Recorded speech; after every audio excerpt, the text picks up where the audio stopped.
அனைவருக்கும் வணக்கம். வணக்கம் திரு கிஷோர் கேசாமி. வணக்கம்.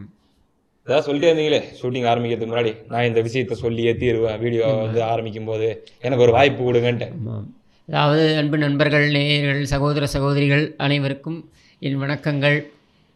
உடனே விழி தமிழா அப்படின்ற அந்த சேனலை சப்ஸ்கிரைப் செய்யுங்கள்.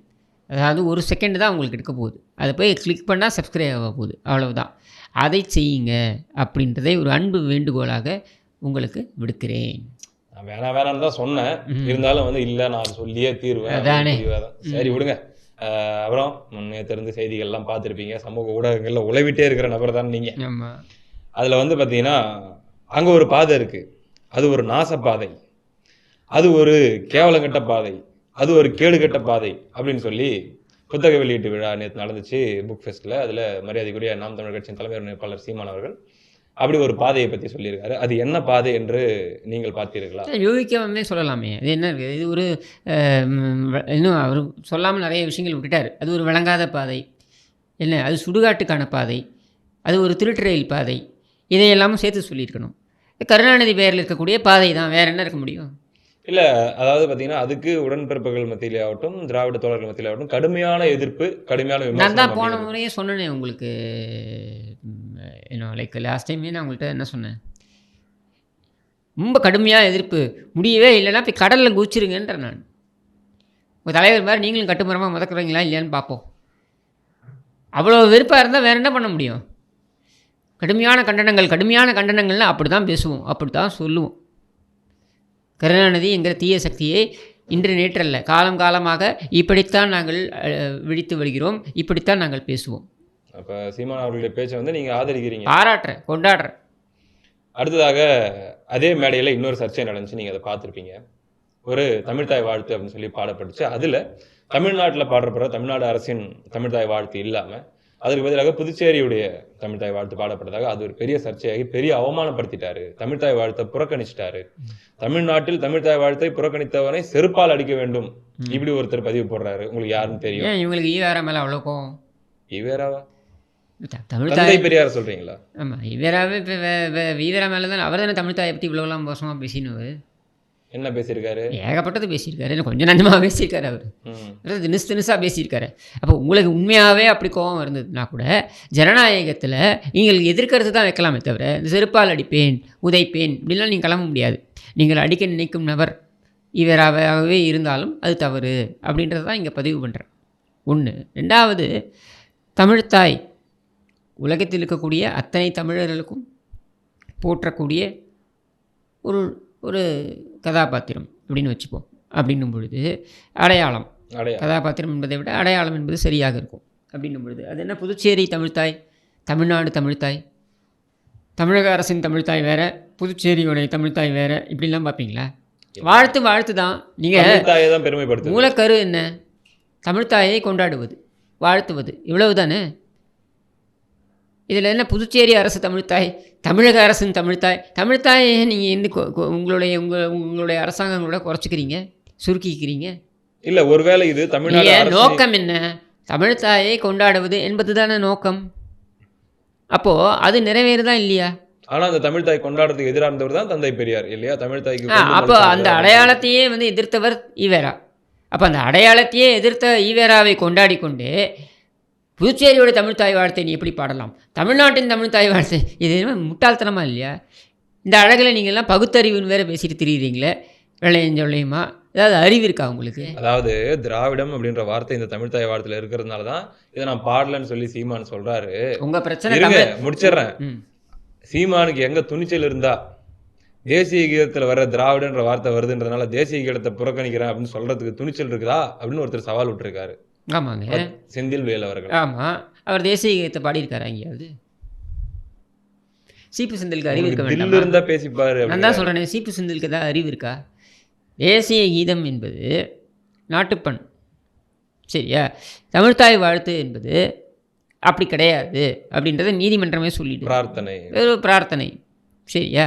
இப்போ நம்மளுடைய கேள்வி, நீங்கள் தமிழ்த்தாயை கொண்டாடுவது உங்களுக்கான முக்கியத்துவம் வாய்ந்தது அப்படின்னா அதை அவர் செய்திருக்கிறாரு. அதில் திராவிடன்ற வார்த்தை இல்லையே. அதுதான். அப்போ அது உங்கள் பிரச்சனைன்னா போய் தொங்கு. சரியா? நான் ஏன் நீ கொண்டாடுற விதத்தில் தான் நான் கொண்டாடணும்னு அவசியம் கிடையாது. நீங்கள் வந்து ஒரு கடவுள் வழிபாடு ஒன்று வச்சுருப்பீங்க, நான் ஒரு கடவுள் வழிபாடு முறையை வச்சுருப்பேன். ஒரே கடவுளாக கூட இருக்கட்டும். முருக வழிபாடுன்னு எடுத்துப்போமே, ஒரு உதாரணத்துக்கு எடுத்துப்போம். முருக வழிபாடு சில பேர் வந்து வேற ஒரு முறையில் வழிபடுவாங்க, சில பேர் வேற ஒரு. நோக்கம் என்ன? முருக வழிபாடு. அது அவங்க எப்படி பண்ணால் உனக்கு என்ன? பிரார்த்தனை தானே. பிரார்த்தனையை இப்படித்தான் செய்ய வேண்டும்னு நீ சொல்லுவியா? இது முட்டாள்தனமா இல்லையா? இதுதான் அவங்க பகுத்தறிவா? இவங்களுக்கு என்னதான் பிரச்சனை சீமான் மேலே? இவர் தான் நான் தான் ஆரம்பத்துலேருந்து சொல்கிறேனுங்க. சீமான் இப்போ நீங்கள் திராவிடம் அப்படின்னு இவங்க சொல்கிறாங்க இல்லையா, இதை வந்து அந்த ஃபர்னிச்சரை அண்ணாதுரை அவர்களே உடைத்து விட்டார். ஓகே, திராவிடர் அப்படின்றதை அவர் உடைத்து விட்டார். அவரை பொறுத்த வரைக்கும் அனைவருக்குமான இயக்கம், அவ்வளோதான். அப்போ இடம் சார்ந்த குறியீடு அப்படின்னு தான் எடுத்துகிட்டு போகிறார். இனம் சார்ந்த குறியீடு என்று அவர் ஏற்றுக்கொள்ளலை. சரியா? அப்போ திராவிட முன்னேற்ற கழகம் திமுக என்பது ஒரு இனத்திற்கு மட்டும் ஆனது கிடையாது அப்படின்றார். ஆரியர் வரலாம், அவங்க வரலாம், இவங்க வரலாம், யார் வேணாலும் வரலாம் அப்படின்னு சொல்கிறார். அப்போவே அங்கே நீர்த்து போயிடுச்சு. சரியா? இப்போது இதை சொன்னதுக்கப்புறம் அவரே அந்த பரீட்சைக்குள்ளே இறங்கலை. அதாவது யார் திராவிடர் அப்படின்ற அந்த பரீட்சைக்குள்ளே அவர் இறங்க விரும்பலை. ஏன்னா அவருக்கு புரியுது இது வந்து ஏகப்பட்ட குழப்பத்துக்கு தான் அது வழிவகுக்கும் அப்படின்னு சொல்லிட்டு அதனால் அவர் இறங்கலை. இப்போ இவங்க இத்தனை நாளாக என்ன பண்ணிகிட்டு இருந்தாங்க? திராவிடர் என்றால் பிராமணர் அல்லாதவர்கள் எல்லாரும் திராவிடர்கள். குறிப்பாக தமிழ்நாட்டில் அதில் வந்து தமிழ் சென்டிமெண்ட்டையும் சேர்த்துக்கோங்க. தமிழ் சென்டிமெண்ட்டையும் சேர்த்துக்கிட்டு இவங்கெல்லாம் திராவிடர் அப்படின்னு சொல்லிட்டு நாங்கள்லாம் திராவிடர் இது ஈவேரா மண்ணு லொட்டு லொசுக்கு இதையெல்லாம் இவங்க பேசிக்கிட்டு இருந்தாங்க. சரியா? இப்போ அதை எல்லாத்தையும் உடைக்கிறார். அதாவது அந்த திராவிட அரசியலோட தமிழை கலந்து வியாபாரம் பண்ணிட்டு இருந்தாங்க. அதில் நீங்கள் தமிழ் உணர்வை எடுத்துட்டீங்க, வெளியில் என்ன இருக்குது இதில்? ஆமாம், அதை எடுத்துட்டதுனால இப்போ அங்கே இருக்கிறது என்ன? வெறும் காலி பெருங்காய டப்பா திராவிடம். சரியா? இப்போ நீங்கள் உருட்டக்கூடிய அந்த திராவிடம் இருக்குல்ல, உங்களை விட சிறப்பாக அதிமுக உருட்டிக்கிட்டு இருக்கே. நீங்கள் என்ன சிறப்பான ஆட்சி கொடுத்துருக்கீங்களா? இல்லை. அதிகப்படியான ஆண்டு உங்களை மக்கள் வரவேற்றிருக்காங்களா? இல்லை. இல்லை. சரியா? அப்படின்னும் போது 11 தேர்தல்களில் 7 தேர்தல்களில் நீ தோற்று போயிருக்க. சரியா? அப்படின்னும் பொழுது உன் பவுஸ் என்னன்னு தெரிஞ்சு போகுதுல்ல. ஸோ உங்கள்கிட்ட இருந்ததெல்லாம் என்ன? சித்தாந்தம். நீங்கள் என்னடா உங்கள் சித்தாந்தம்ன்றது தான் அவர் கேட்குறாரு. உங்களுடைய இந்த ஃபர்னிச்சரை அனைவருக்குமான கட்சின்ற ஃபர்னிச்சரை அதிமுக எடுத்துகிட்டு போயிடுச்சு. அது மட்டும் இல்லை, எம்ஜிஆரே போட்டு உடச்சிட்டாரு.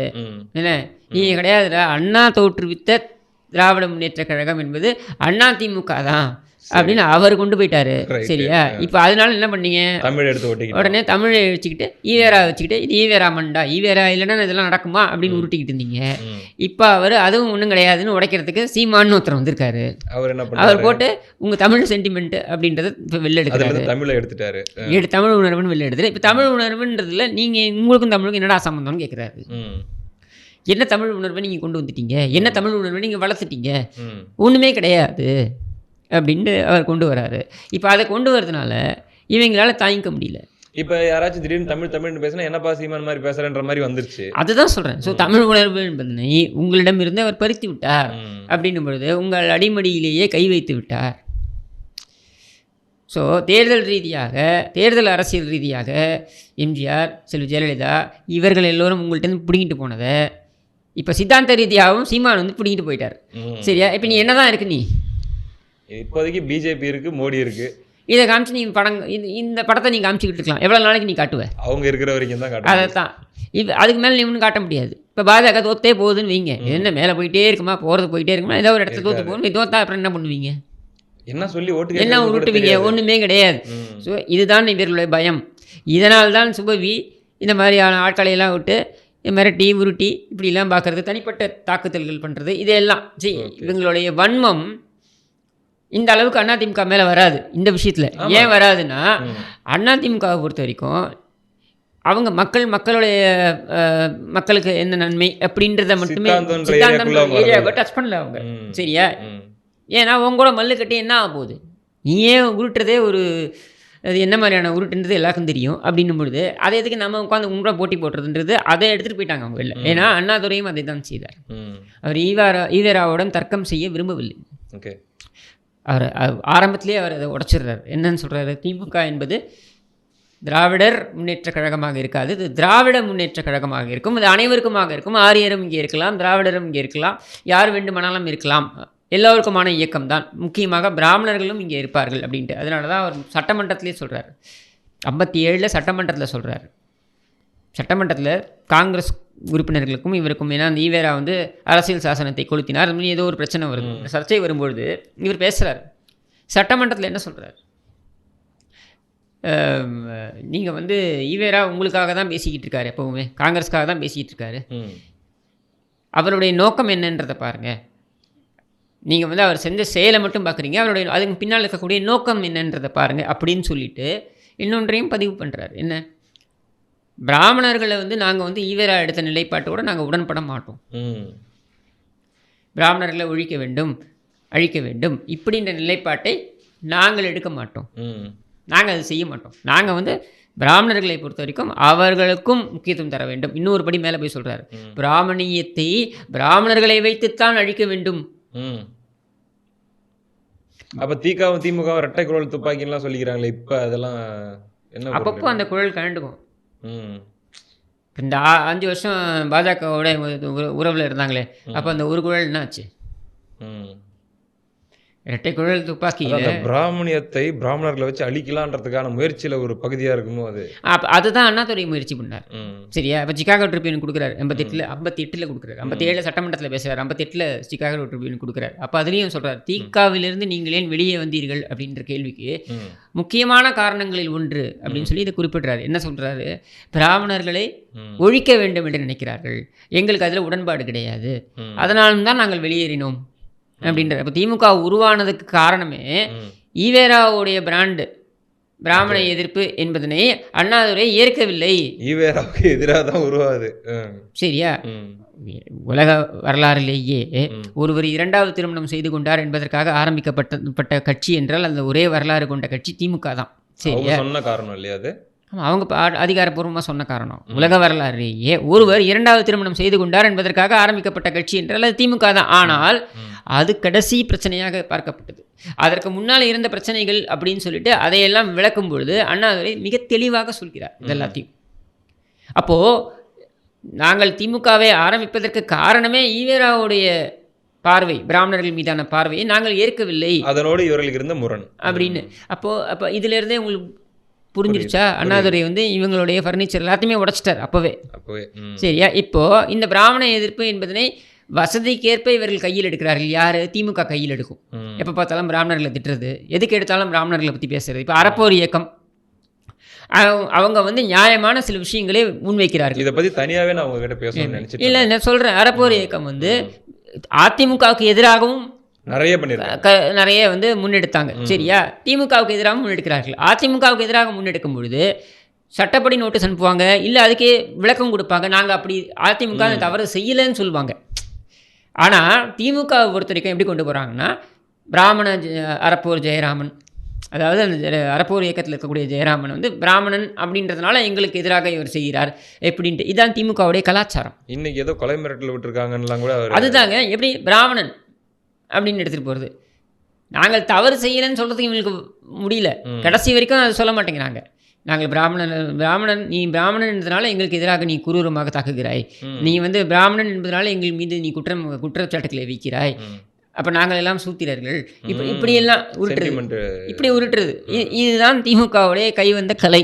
சரியா? இந்த விளையாட்டை விரும்பாததனால தான் திகாவிலிருந்து வெளியேறினார் அண்ணாதுரை. அப்போ அதை மீண்டும் கையில் எடுத்தது கருணாநிதியோட வகையராக்கள். அதை அடுத்தது அதை பிடிச்சி தொங்கிட்டு இருக்காங்க.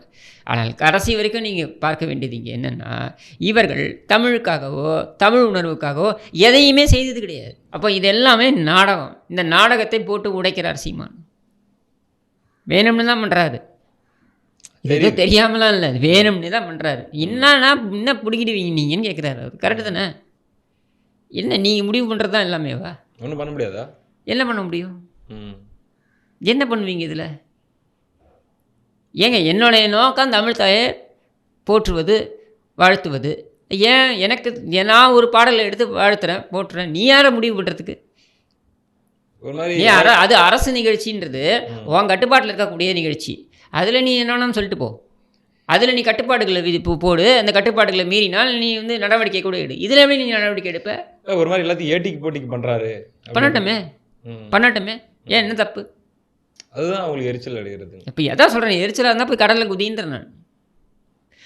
எரிச்சலுக்கெல்லாம் இங்கே மருந்து போடுறதுக்கு நாங்கள் கிடையாது, சரியா? எங்களுக்கு கூட தான் நீங்கள்லாம் இருக்கு, நீங்கள்லாம் இந்த நாட்டில் உழவுறதே எங்களுக்கு எரிச்சலாக்காது. என்ன பண்ண முடியும்? உங்களை அப்புறப்படுத்த முடியுமா? முடியாது. ஜனநாயகம், சரியா? இங்கே சுத்த நீரும் ஓடையும் இருக்கும், உங்களை மாதிரி சாக்கடையும் இருக்கும். இந்த சாக்கடையை மூக்க பொத்தி தான் போக முடியும், வேறு என்ன பண்ண முடியும்? அப்படியான சாக்கடை தான் நீங்கள், இந்த திமுக, திக, இந்த கும்பல்லாம் வந்துட்டு. தமிழ்த்தாய் வாழ்த்து என்பதே எப்போ நடைமுறைக்கு வருது?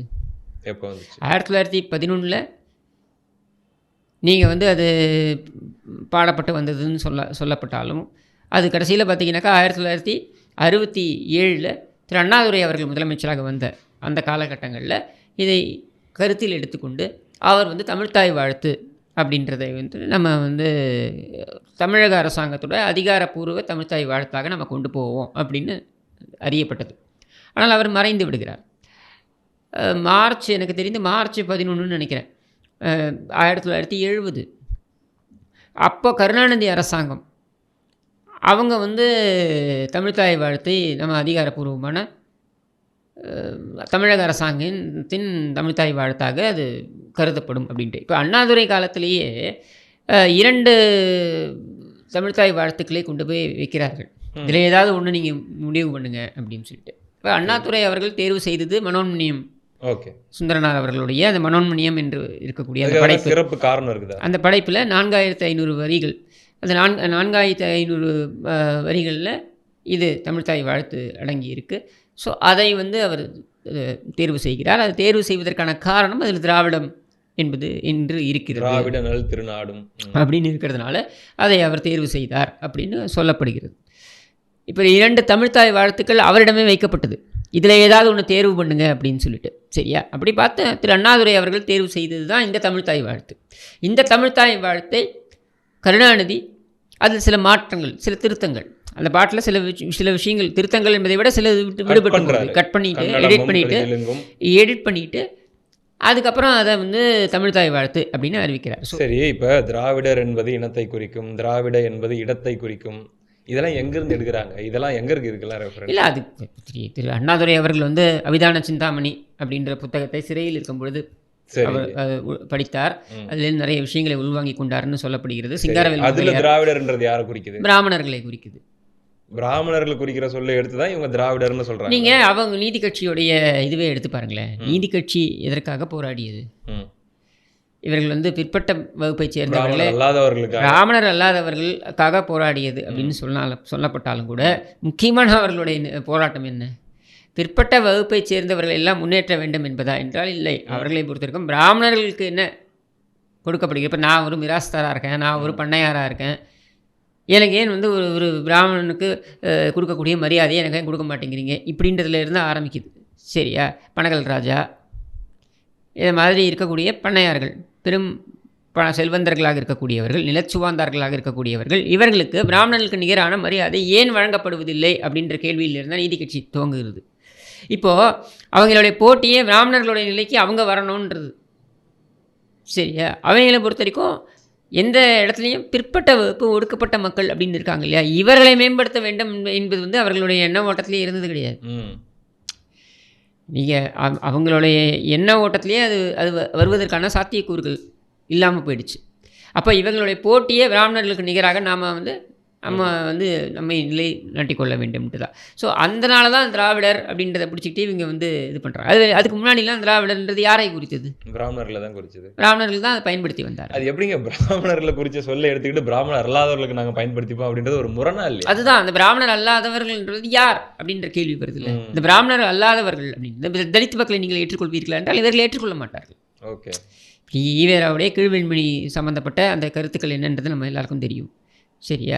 அதே மாதிரி இந்த பிராமணர்களும் முஸ்லீம்களும் தலித் மக்களும் இவர்கள் எல்லோரும் எதிரிகள் அப்படின்னு குறிப்பிட்டு ஈவேரா பிரசுரம் பண்ணுறாரு. ஆமாம், அவரோட பத்திரிகையில் ஆதாரங்கள்லாம் இருக்குது. அப்போது இதெல்லாம் என்ன, எதை குறிக்குது? அவர்களை பொறுத்த வரைக்கும் இன்னைக்கு இருக்கக்கூடிய ஓபிசின்னு சொல்கிறோம் இல்லையா, இவங்களுக்காக மட்டுமே, அதுவும் என்ன, இந்த நிலச்சுவாந்தார்கள், பண்ணையார்கள், இவங்களுக்கெல்லாம் வந்து சொல்றாங்க. இப்ப திராவிடர் கழகமோ அல்லது ஈவேராவே அவர் பண்ணையார்களுக்குரிய ஆளு, பண்ணையார்களுக்காக போராடினாருன்றாங்க. அது உண்மை. நீங்கள் டெல்டாவில் மட்டும்தானே அவர் ஈடுபட்டார். நீங்கள் இப்போ முத்துராமலிங்க தேவர் எடுத்துக்கோங்க. அவருடைய எண்ண ஓட்டங்கள் எல்லாம் பார்த்தீங்கன்னாக்கா எல்லாமே இடதுசாரி எண்ண ஓட்டங்கள் இருக்கும், லெஃப்டிஸ்ட் எண்ண ஓட்டங்கள் நிறைய இருக்கும்.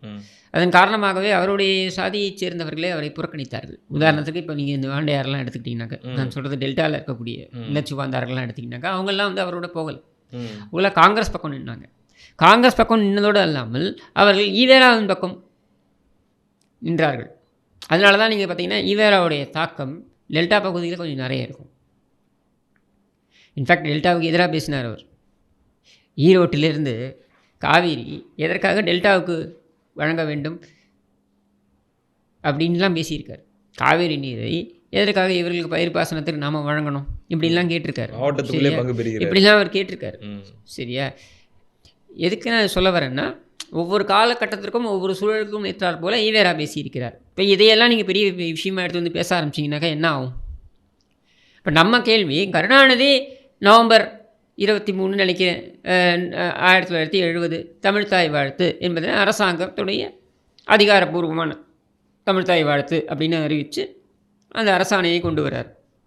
எல்லா நிகழ்ச்சிகளிலும் ஆரம்பத்தில், முடிவில் அல்ல, நிறைவில் அல்ல, ஆரம்பத்தில் அது ஒழிக்கப்பட வேண்டும் அப்படின்னு சொல்லிட்டு ஒழிக்கப்பட வேண்டும் தான் சொல்கிறாரு.